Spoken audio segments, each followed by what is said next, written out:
Today's topic is Narrate of Cinderella. Once upon a time, a girl named Cinderella lived with her stepmother and two stepsisters. Poor Cinderella had to work hard all day long so that the other could rest. It was she who had to wake up each morning when it was still dark and cold to start the fire. It was she who cooked the meal. It was she who kept the fire going. The poor girl could not stay clean from all the ash and cinders by the fire. What a mess! Her two stepsisters laughed, and that is why they called her Cinderella. One day, big news came to town. The king and the queen were going to have a ball. It was time for a prince to find a bride. All of the young ladies in the land were invited to come. They were wild with joy. They would wear their most beautiful gown and fix their hair extra nice.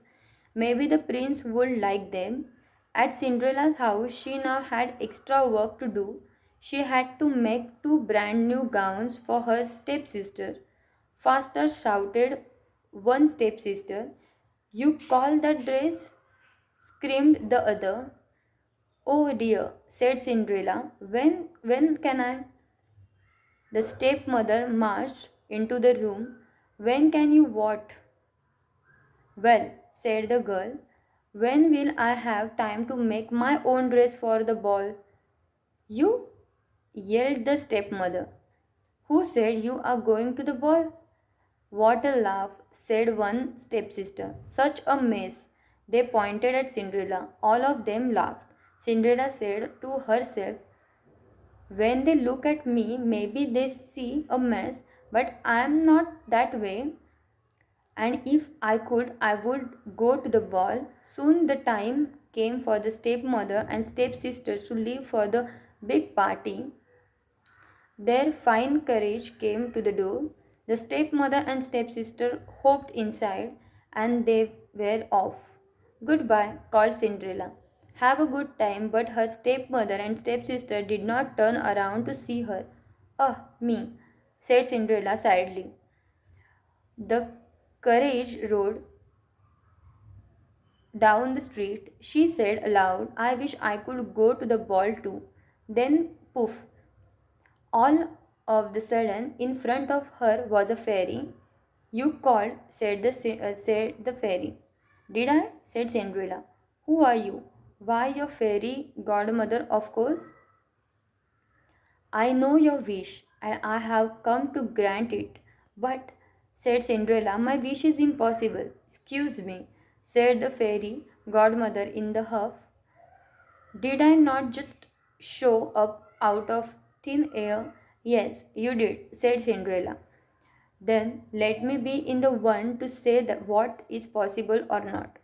Well, I think you know I want to go to the ball to see. She looked down at her dirty clothes, but look at me. You do look a bit of a mess, child, said the fairy godmother. Even if I had something nice to wear, said the girl, I would have no way to get there. Dear me, all of that is possible, said the fairy. With that, she tapped her wand on Cinderella's head. At once, Cinderella was all clean. She was dressed in a beautiful blue gown. Her hair was taped up high on her head inside a golden band. This is wonderful, said Cinderella. Who said I was done? Said the fairy godmother. She tapped her wand again. At once, a beautiful carriage came to be with a driver and four white horses. Am I dreaming? Said Cinderella, looking around her. It is real, as real can I be, said the fairy godmother. But there is one thing you must know. What is that? All of this lastly only to midnight. Tonight, at the stroke of midnight, it will all be over. Everything will go back to how it was before. Then I must be sure to leave the ball before midnight, said Cinderella. Good idea, said the fairy godmother. She stepped back. My work is done. And with that, the fairy godmother was gone. Cinderella looked around her. Did that even happen?